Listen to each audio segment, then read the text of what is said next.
મહાદેવની અસીમ કૃપાથી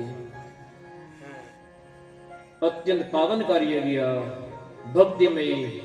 રામકથા ગંગામાં સૌના હૃદયમાં વિરાજમાન રામેશ્વર મહાદેવના ચરણમાં કોટી કોટી વંદન સાથે આપણે ભગવાનની રામકથા છે એમાં 8મા દિવસે ભગવાનની કથામાં આપણે પ્રવેશ કરીએ. તુલસીદાસજી મહારાજ જે પોતાના રામચરિત માનસ ગ્રંથમાં જે રચના કરી છે એમાં બતાવે છે કે કૈલાસમાં મહાદેવ છે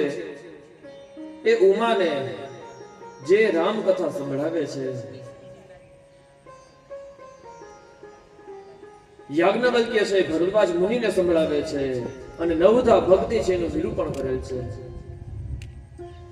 કે 9માંથી એક પણ ભક્તિ એવી છે, એક પણ ભક્તિનો જો કોઈ સહારો લે ને તો એ ભવસાગરમાંથી પાર તરી જાય.